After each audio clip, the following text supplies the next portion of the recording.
dan juga posisi seseorang sampai merengek, merintih di dalam tangisannya, terseduh-seduh. Nah, yang pertama dari status hukumnya, ada yang menyebutkan bahwasanya menangis itu mutlak boleh, Pak. Karena apa? Karena itu adalah suatu gejolak yang ada dalam hati seseorang yang sudah tidak bisa ditahan-tahan lagi. Pada kondisi yang mungkin pertama dia menangis karena mengingat Allah Subhanahu wa taala, takut akan seluruh azabnya, dan juga merasa diri jauh dari harapan-harapan sebagaimana yang diinginkan oleh Allah di dalam firman-firman-Nya. Yang kedua, ada yang menangis karena apa? Karena dia terbawa oleh ayat yang dia baca, mengerti arti, tahu makna tentang kiamat, tentang hari kebangkitan, tentang nanti di mahsyar, bagaimana kondisi orang yang dibangkitkan ketika dia mendapatkan kenelangsaan dalam kehidupan abadinya. Itu membuat dirinya takut sehingga menangis, ya, bergetar. Selanjutnya ada yang menangis karena sakit. Misalkan kita sholat, tiba-tiba jantung kita nyeri, nyelekit gitu dah, sampai-sampai tidak bisa ditahan lagi. Nah, posisi kita lagi sholat nih, tapi masih bisa kita melanjutkan bacaan, menahan sakit sambil meneteskan air mata, itu tidak membatalkan terhadap sholat yang dilaksanakan. Apalagi, nah, ada yang menangis al-bukaul muwafaqah, yaitu tangisan karena suasana, terbawa-bawa oleh orang yang di samping, di kanan, ataupun ketika makmum ikut menangis karena imamnya menangis misalkan, ya, ini terbawa-bawa gitu. Awalnya dia nggak ngerti maknanya, nggak tahu artinya, nggak ada rasa perasaan takut, biasa aja. Tapi ketika tetangganya, ya, ketika dia sholat di sampingnya menangis, jadi sedih, oke, akhirnya nangis. Nah, walaupun itu sebagian ada yang menyebutkan kalau itu jangan, nanti bisa merusak sholatnya. Ya, itu yang pertama, mutlak bolehnya. Tapi ada yang menyebutkan makruh. Yang kedua, apa? Ketika tangisannya terlalu kencang dan mengganggu terhadap orang berada di samping. Ya, walaupun secara keumuman hadis kita tahu Abu Bakar As-Siddiq, seorang yang begitu lembut hatinya, sensitif, ketika baca Quran langsung nangis, baca Quran langsung nangis, tapi beliau didaulat oleh Nabi sebagai pengganti imam. Nah, menandakan bahwasanya kalaupun nangisnya kencang pun sebetulnya tidak menjadi masalah. Ya, tinggal kita harus bisa mengontrol, ya. Yang penting kita bisa menahan, tapi teh malah nangis wae, ya mau seperti apa lagi. Yang ketiga, ada yang menyebutkan bahwasanya tangisan itu dipersamakan dengan perkataan. Ya, tangisan itu dipersamakan dengan perkataan, yang perkataan itu sangat rawan. Seseorang ketika menangis, ada bahasa dan ucapan yang ikut terbawa di dalam sholat, yang itu di luar Al-Quran dan juga doa-doa zikir. Aduh, gitu, Allah, misalkan gitu, ya. Kalau misalkan dalam ungkapan bahasa Arabnya itu, walaupun hanya dengan 2 kata huruf hijaiyah, tapi itu katanya memiliki makna, maka itu bisa membatalkan sholatnya. Contoh naon? Zuk. Zuk itu artinya tahan, ki. Nah, itu ada beberapa makna-makna yang memang walaupun hanya 2 suku kata, tapi itu ditakutkan, ya, membawa terhadap ketidak sempurnaan sholatnya. Maka dari itu kalau nangis, kalau memang nangis, ya mestinya kita mencoba untuk menahan, mengkondisikan. Begitu. Namun secara garis besar ada sebuah hadis Nabi Muhammad SAW mengungkapkan bahwasanya, Pak, nanti ada 2 orang yang tidak akan terkena oleh sambaran api neraka. Dikarenakan apa? Dikarenakan tangisannya. Ada 2 kriteria. Pertama, tangisan seseorang karena dia ingat dan takut kepada Allah Subhanahu wa taala. Itu akan dijauhkan. Karena apa? Karena tangisannya. Selama hidupnya dia sering menangis, ingat dosa, ingat kesalahan, takut, dan juga merasa rendah di hadapan Allah Subhanahu wa taala. Dan yang kedua adalah mata, tangisannya ketika seseorang mungkin kelilipan. Karena apa? Berjaga-jaga di waktu malam untuk melindungi umat muslim, yaitu ketika ribat, ketika ada pertikaian, ya, ada peperangan, ada perselisihan yang membuat dan mewajibkan menuntut seseorang untuk berjaga-jaga di waktu malam. kan tetiasa bobo Pak, ulah dugikan ka bobo bila aya nu nyerang gitu. Nah maka dari itu seorang dia menguatkan matanya sampai mungkin keluar air matanya karena saking menahan ngantuk. Nah maka itu pun adalah dua mata yang tidak akan pernah tersentuh oleh api neraka. Bahkan di dalam hadis yang kita kenal masyhur, ada 7 golongan yauma la dzilla illa dzilluh yang akan diberikan naungan nanti ketika di mahsyar, yang tidak ada naungan sedikit pun melainkan ya didapatkan oleh 7 kriteria orang tersebut. Salah satunya apa? Seseorang yang menangis sendirian karena takut kepada Allah Subhanahu wa taala. Jadi tangisan ini sesuatu hal yang luar biasa, manusiawi, fitrah seorang manusia ya, tapi bisa membawa terhadap satu kebahagiaan kita di hadapan Allah Subhanahu wa taala ya. Nangis teh ulah bakatku diputuskeun ku mantan wae gitu. Ingat kapopotongan. Nah, jangan hanya sebatas itu. Tapi nangis adalah kita proyeksikan karena apa? Ingat kepada Allah Subhanahu wa taala. Tangisan ketika kita melepas seorang yang kita cinta karena diwafatkan oleh Allah, apakah boleh atau tidak? Kita kan seringnya ngupahan kanu misalkan menuju ke papahitannya, ada yang meninggal keluarganya, jangan nangis, udah kasihan nanti disiksa ini si mayitnya karena tangisannya, karena tangisan keluarganya. Kita sering mendengar itu. Karunya atunya manya mayit gitu, tos lieur mikiran kehidupan akhirat, dia ditambah disiksa karena apa? Keluarganya menangis karena ditinggal pergi oleh dirinya. Karunya atau mami gitu. Jadi yang dimaksud tidak boleh menangis itu apa? Adalah tangisan yang merusak diri, tangisan yang di dalamnya ada celaan kepada Allah karena satu ekspresi dia tidak menerima terhadap takdir. Nah itu nggak boleh. Itu nggak boleh. Tapi kalau menangis karena sedih, ditinggal pergi pasangan, ditinggal pergi anak, ditinggal pergi orang tua, itu adalah satu hal yang lumrah dan wajar. Nabi pun menangis ketika putranya Ibrahim meninggal dunia. Sahabat-sahabat menangis ketika Nabi wafat. Apakah Nabi disiksa karena tangisan sahabat yang menangis seluruh antero negeri pada saat itu melepas kepergian Nabi? Tidak. Yang penting apa? Nabi ajarkan kalau nangis jangan meratap. Aduh kumaha hirup abing kela mutus tae si bapak. Cicilan seueur kene misalkan itu ya. Bayareun aya seueur komode ninggalkeun teh sanes warisan nu plus tapi warisannya minus gitu nya. Wah, sedih namun kabina-bina ya tanya. Nah, maka dari itu bukan tangisan yang seperti itu. Ya, jadi menangis itu boleh. Bahkan menangis itu Bapak-bapak sekalian adalah salah satu indikasi bahwasanya hati kita masih berfungsi. Kalau orang udah nggak bisa nangis ya, melihat sesuatu yang menimpa, orang terpuruk ya, melihat ada orang yang wafat, dia tidak bisa menangis, tidak tersentuh, hati-hati, mungkin hatinya sedang tidak beres, hatinya keras gitu ya. Baik, cekap. Nah, sekarang kita masuk kepada salah satu kegiatan yang mungkin kerap kali ini dilakukan oleh kita, menolehnya lirik gitu, melirik walaupun dengan lirikan mata kanan kiri gitu, ayo datang sahaya penasaran tinggal heula gitu. Terus gitu ningali imam teh beres-beres salatna dilieukan kaluhur ke saha imamna ya. Nah, sana gitu ya. Misalkan taraweh gitu ya. Ieu sanu imaman gitu. Kudu husnudon Pak, sae suarana matangna penasaran saha gitu. Gitu ya. Dilirik gitu aja. Nah, adros mas nuju salat.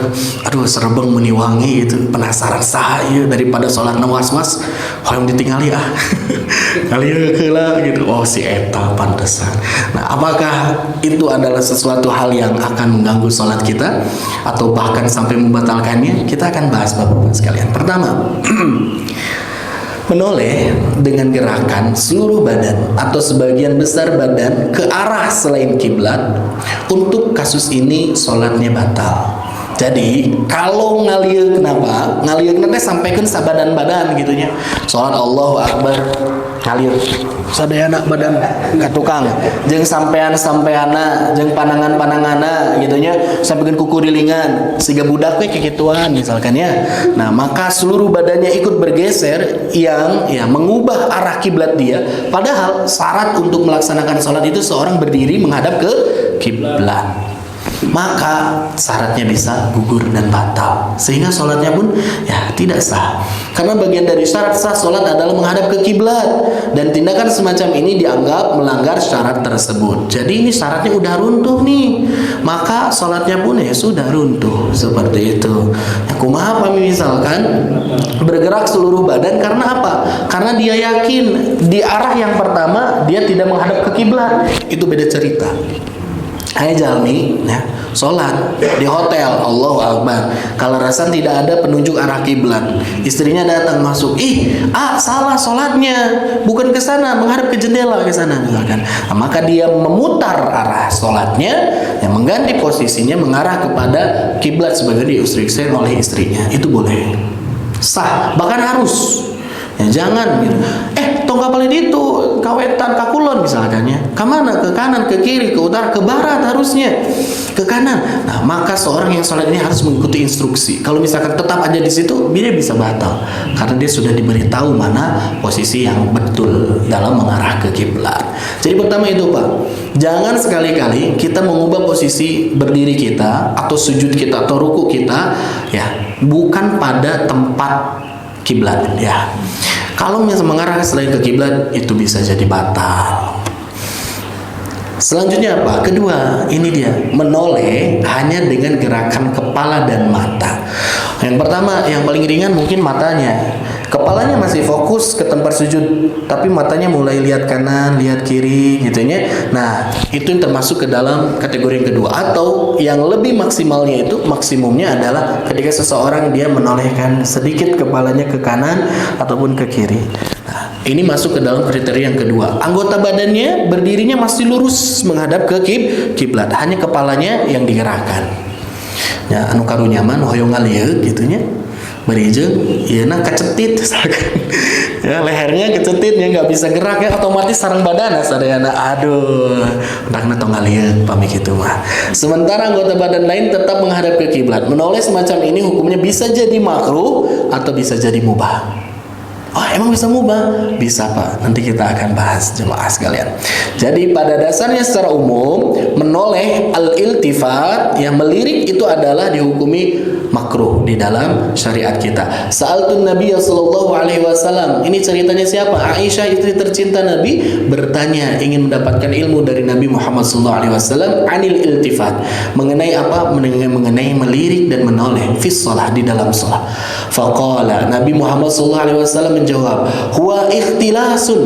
Melirik itu, iltifat itu, menoleh itu adalah sambaran, sabetan, pencurian. Nah, jadi tidak sadar ketika kita sedang diam, kita dicuri. Itu adalah satu momen kita mendapatkan pencurian dari siapa? Yahtalisuhu syaitan, yang dilakukan oleh setan, menyambar di dalam sholat kita. Min sholatil abdi, ketika kita seorang sedang melaksanakan sholat. Nah, jadi jemaah sekalian, ya, yang pertama secara umum sholat seseorang ketika dia melirik kanan lirik kiri, tandanya setan sedang mencuri sholatnya. Dia tidak konsen dengan sholatnya. Bisa jadi jauh dari kekhusyuan. Mengingini apa? Menginginkan dan juga mengaplikasikan, mengamalkan apa yang ada dalam hati. Kata was-was, aduh hoyong ningali kalau hoyong ningali ke kiri, padahal tidak ada sesuatu yang membuat dia harus dituntut melirik. Maka ini termasuk ikhtilas. Kata Nabi, itu adalah sambaran, nyopet setan teh nalika seseorang sedang melirik itu. Nah, kita mau pahala kita diambil oleh setan, ya kan kita tidak mau jemaah sekalian. Maka dari itu secara umum hukumnya makruh. Kemudian lamun disengaja terus menerus bisa jatuh kepada haram. Contoh Allahu Akbar salat, gesek-gesek liuk, gesek-gesek liuk, rada kenal ya aya nu jelek jalmi lebet liuk deui. Nah, kalau terus-terusan seperti itu bagaimana salat kita? Ya, makruh dilakukan secara terus-menerus akan menghilangkan nilai dari ibadah kita. Ya. Selanjutnya jemaah sekalian, yang kedua, ini adalah riwayat dari Imam At-Tirmidzi. Beliau menyebutkan, iyyaka wal iltifat. Hati-hati kalian nih mengenai apa? Mengenai berpaling dan juga menoleh dan juga melirik di dalam shalah, di dalam shalah. Fa innahu halakatun. Karena sesungguhnya tindakan tersebut adalah halakah. Halakah itu kebinasaan. kehancuran. Begitu teh bakal meruntuhkan nilai ibadah salatnya. Fa in kana la budda fa fit tatawwu. Kalau misalkan dia tidak bisa dan harus melakukan itu, maka nggak apa-apa, sok lakukan dalam salat sunnah. Dalam arti apa? Ada ancaman lebih kuat dari Nabi Muhammad SAW kepada orang yang mungkin sudah terbiasa. Kan ada pak orang teh lamun can kitu teh tenang hatena gitu. Ada.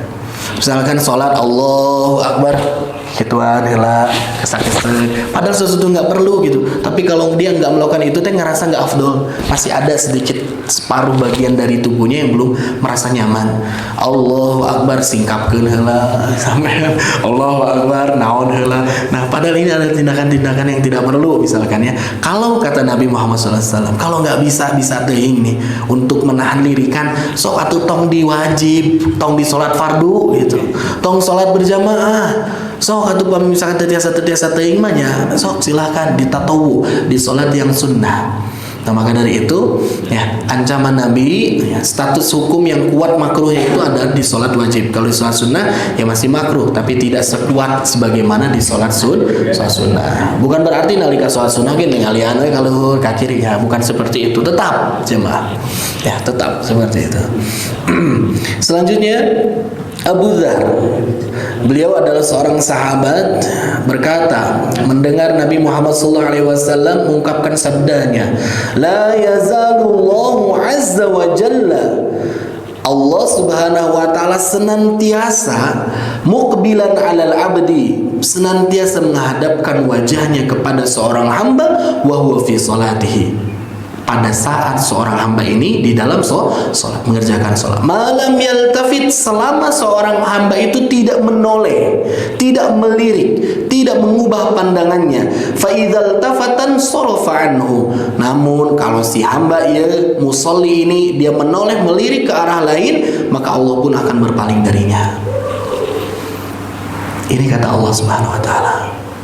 Dan ini sebetulnya lumrah terjadi. Ini kitu-kitu teh si Allah teh. Jangan seperti itu pak. Kita saja kalau sedang berbicara dengan seseorang sesuatu yang penting gitu ya, kita lihat dia ketika menjawab, ditanya segala macam, ternyata hari-hari jalmi teh luak lieu kan itu kan dia nya kumaha we pak kayak gitu. Nah itu kan membuat tidak respect dalam hal itu naonan gitu. Diajak ngobrol penting malah hari-hari, malah ngomel-ngomel HP gitu ya. Kalau misalkan memang penting untuk menjawab pesan yang memang urgent ataupun mengangkat telepon mungkin boleh lah, silahkan ya gitu. Tapi lo misalkan imat meninggalin IG scrolling nu cara roget para rugu padahal nuju ngobrol gitu ya, itu kan menandakan bahwasanya kita itu disepelekan. Bahkan di dalam riwayat yang lain Allah Subhanahu wa taala berkata kepada orang yang senantiasa hari-hari dina salat sok luak lieu gitu nya, henteu khusyuk. Nah, maka kata Allah, apakah ada zat yang lebih berharga dibandingkan aku? Apakah ada seorang yang lebih penting dibandingkan aku?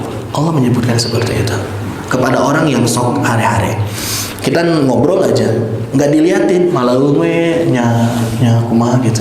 Nah ini adalah menandakan sebuah hal yang tidak patut untuk digambarkan ketika kita sedang mengobrol. Kemudian obrolan tertinggi tingkat dewa dengan Allah Subhanahu wa taala, munajat kepada Allah. Kita melakukan hal seperti itu. Budak lompat ieu polototan.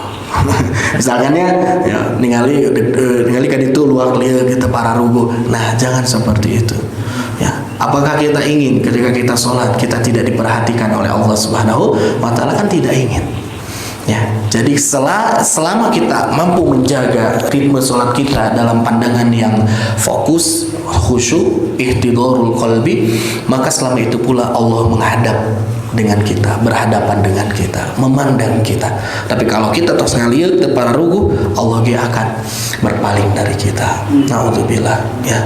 Apakah salat kita selama ini selalu diperhatikan? Ya, apakah salat selama ini kita yang lakukan itu senantiasa kita dihadapkan dengan Allah? Wallahu a'lam. mungkin seringnya orang mah nuwaklir teu para ruku. Ibnu Qayyim Al-Jauzi beliau menyebutkan bahwasanya makna menoleh jamaah sekalian, melirik itu bukan hanya sebatas lirikan mata, bukan hanya menoleh dari kepala dan leher, tapi berpalingnya hati dari Allah ketika sholat itu pun termasuk ke dalam iltifat yang tidak boleh dilakukan seorang hamba. Ya, seseorang dia ngelirik itu nggak boleh, apalagi hatinya ikut memikirkan sesuatu di luar sholatnya. Berat jamaah sekalian. Terkadang kita mah terbalik, hilang kunci, bawa ke sholat, Allahu Akbar, bari mikiran, maca Al-Fatihah gitu tamat sih kan nama. Tadi teh udang bobotnya ka dia, papa ka ditu nyada kunci ka dia disimpen di asana mah di dinya, alhamdulillah. Beunang aya nama kunci teh dina salat mah. Tos we teu dilanjutkeun salatna. Pleng we nya. Dilarian kunci pasti tinggal oh bener tuh mantakna lamun ical sesuatu salat we pasti bakal datang pertolongan Allah. Bukan yang seperti itu jamaah sekalian. Ya. Jadi biasanya kita mah Allahu Akbar, Allahu Akbar, brai sadayana gitu kabuka. Nah, itu berpalingnya hati dari Allah Subhanahu wa taala. Dan ihtidarul qalbi, menghadirkan hati ketika kita sedang melaksanakan salat adalah paket yang harus dibawa tatkala kita melaksanakan salat. Harus selalu ihtidarul qalbi. Makanya seseorang mau salatnya harus tenang dulu. Jangan rusuhan Allahu Akbar gitu nya. Santai dulu. Kalau misalkan biasa dengan talafuz bin niat, ada niat-niat yang ikut dilafazkan walaupun pada dasarnya rumah ataupun tempat sumber dari niat adalah hati gitu ya, maka itu adalah salah satu ya, satu treatment agar sholat kita menjadi tenang ya. Pemikiran naon deui Allahu Akbar, emut ke Allah. Nah, itu jamaah sekalian. Selanjutnya apa? Tadi kan makruh ya, makruh. Banyak sekali hadis-hadisnya. Sekarang ada mubah. Boleh pada momen-momen tertentu menoleh pada saat sholat ketika ada hal yang menuntut kita. Memang kudu gitu, lamun teu bahaya. Ya, sebagaimana Jabir radhiyallahu anhu, beliau menyebutkan ishtaka Rasulullah sallallahu alaihi wasallam. Rasul sallallahu alaihi wasallam itu pernah pada satu momen beliau sakit. Fasallaina wara'ah, dan kami melaksanakan sholat di belakang Nabi Muhammad sallallahu alaihi wasallam wa huwa qa'idun. Tapi karena Nabi sakit, maka sholatnya Nabi sambil duduk. Wa Abu Bakrin yusmi'un nas takbirahu, maka Abu Bakar pun tampil sebagai bilalnya Nabi ataupun muroki. Nah, jadi ketika Allahu Akbar, Nabi kan suaranya pelan lagi sakit, Abu Bakar mengeraskan suara Allahu Akbar gitu. Biasanya kayak gitu ya. Kalau misalkan mesinnya besar, jamaahnya banyak dan juga minim untuk mikrofon dan sound system, biasanya dibantu oleh muroki ini. Faltafata ilaina. Namun pada saat Nabi sedang melaksanakan sholat, tiba-tiba Nabi iltifat kepada kami, melirik, menoleh kepada kami. Fara'ana qiyaman, dan beliau itu melihat kami melaksanakan sholatnya berdiri di belakang beliau. Fa'asyara ilaina faqa'adna. Nah, ketika menoleh Nabi ke belakang sambil berikan isyarat untuk duduk jamaah. Nah, inilah ketentuan fikih juga ya. Apa? Kalau imamna duduk, makmumna kudu ngiring duduk sadayana. Tapi lamun makmum tekudu makmum duduk, imamnya jadi duduk, jangan. Harus solidaritas satu dalam sholat mah gitu. Ya, satu duduk semua. Lamun imamna caliknya sadayana jadi calik walaupun kuat. Tapi kalau misalkan makmumnya ada yang tidak kuat duduk, maka imam tetap laksanakan sholat dengan berdiri. Nah, jadi Nabi Muhammad SAW itu pernah iltifat, faltafata, melihat menoleh ke belakang dan memberikan isyarat kepada kami untuk duduk karena beliau sholatnya sambil duduk. Fasalaina bi sholatihi qu'udan, maka akhirnya seluruhnya jamaah makmumnya sholatnya sambil duduk gitu. Ini penting, ini harus, karena ini ketentuan syariat. Kalau Nabi membiarkan, ya maka tidak sempurna sholatnya, tidak mencerminkan dari kesempurnaan syariat Islam. Nah, maka dari itu imam itu jamaah harus nantiasa diikuti. Walaupun satu sisi imamnya lemah ya, walaupun satu sisi mungkin ada satu kebijakan yang belum pas, yang tidak ideal dan bukan yang the best gitu ya, da imam gitu, maka harus diikuti. Da urang mah kuat cenah. Bade baca Al-Baqarah ge siap, cor makmum teh entong kitu. Imamna calik mah calik we ngiringan. Ya. Ya, tapi lo misalkan imamna batuk tong sok ngiringan sok jadi darah rahang gitu, bararatung. Ini mah bukan sesuatu yang harus diikuti ya. Jadi seperti itu jamaah sekalian. Jadi boleh kalau ada sesuatu hal yang menuntut gitu silahkan. Yang kedua, Sahal bin Hanzalah menegaskan bahwasanya faja'ala Rasulullah sallallahu alaihi wasallam yusalli. Nabi Muhammad sallallahu alaihi wasallam pernah melaksanakan salat wa huwa yaltafitu ila syi'bi, dan pada saat salat beliau terus saja memalingkan pandangannya menuju lembah. Hatta idza qada salatahu wa sallama, sampai beliau selesai salatnya dan juga salam. Dari belakang teh sahabat teh, berarti sahabat ge ngalieu oge kayaknya ka Nabi gitu. Ningali ke handap ternyata ada yang merekam Nabi sholatnya sambil lihat ke arah bukit. Nah, jadi jamaah sekalian, bagaimana ini Nabi emang lihat ke bukitnya tanpa ada sebab? Tentu ada sebabnya. Kenapa? Pada saat itu sedang terjadi peperangan, dan Nabi Muhammad SAW itu sudah mendelegasikan kepada beberapa sahabatnya untuk mengintai ke arah bukit. Karena ditakutkan nanti musuh itu datang turun naik dari bawah bukit itu. Maka Nabi Muhammad SAW ketika melaksanakan sholat itu, beliau itu sambil melihat bagaimana kondisi dan situasi umat pada saat itu. Kalau misalkan ternyata muncul musuh-musuh yang datang, kan sholatnya harus dipercepat. Kan dia Nabi Muhammad SAW harus melakukan satu akselerasi untuk menjaga keselamatan dari umat-umatnya. Maka dari itu ini boleh dalam sholat ketika kita berperang kita sambil melihat ke arah. Bahkan kan sholatnya juga ada sholat apa namanya, khauf, bergantian serokaat. Yang serokaat dia ruku sujud, yang satu berdiri nunggu dulu giliran, nanti gantian seperti itu. Untuk apa? Ya waspada di dalam sholat agar tidak kehilangan nyawa, agar tidak merusak keselamatan terhadap umat. Jadi ini boleh, silakan. Tapi di kita makan gitu jamaah. Nah, maka dari itu Syekh bin Baz ini menuturkan bukan hanya di dalam kondisi dan situasi perang saja, tapi ada rukhsah, ada keringanan bagi seseorang yang was-was untuk hanya sekedar melirik dan memastikan sesuatu yang dikhawatirkannya itu diperbolehkan. Contoh naon? Allahu Akbar. Urang teh nyanak budak salat teh. Naik ka luhur segala macam tatarekelan terus ka kuping suanteuna ya. Sieun geubis. Maka dari itu kita boleh sedikit melirik memastikan dia teh dalam kondisi bahaya atau henteu. Karena kalau misalkan kita tetap dalam sholat kita barijeng hate was-was terus kumaha ya budak, sholat juga tidak khusyuk.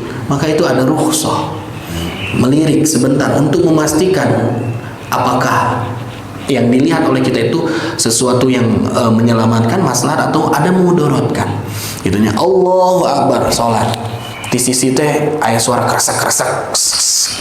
Sieun kan bisi orai, bisi naon segala macam. Kita pastikan, lihat dulu, oh bukan, ya udah lanjutkan sholat menjadi khusyuk. Kalau misalkan ternyata itu adalah hewan-hewan yang buas ataupun hewan-hewan yang memiliki bisa yang akan memudaratkan terhadap kita, maka ada tindakan lagi yang akan kita bahas di pekan yang akan datang. Bagaimana kalau kita ketemu orai, kalajengking, ya, sireum teu kuna naon Pak, nyocok sakediknya, ya menaon, misalkan kamarang, misalkan, ya seperti apa yang harus kita lakukan, ya. Maka kita akan bahas nanti ya gerakan-gerakan yang akan yang diperbolehkan dalam sholat ketika mendapatkan bahaya. Ini saya terakhir akan berikan satu cuplikan video. Ada suaranya enggak nih? Sebentar Pak. Ada suaranya ya. Kita perbesar dulu volumenya.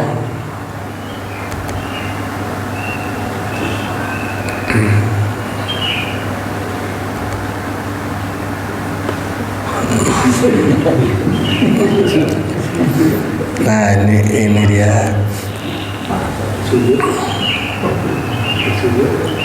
Ya lupa.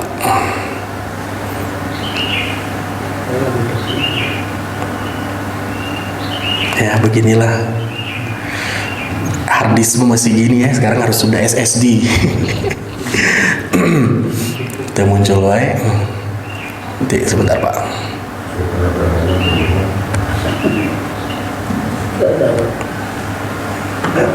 Nah,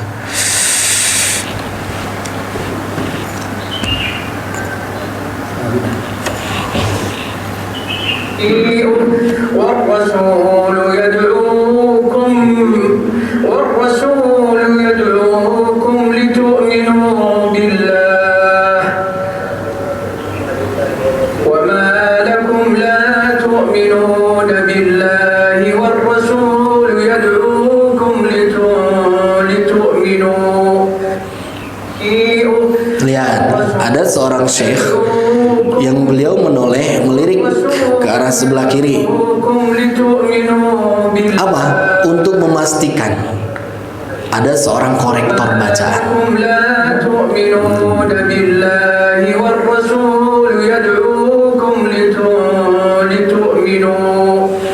Nah, jadi jamaah sekalian, ada satu posisi ketika ada seorang imam yang sudah kesulitan di dalam bacaannya, beliau mulai lupa dalam hafalannya, beberapa kali mengulang-ulang ayat itu karena lupa gitu tah.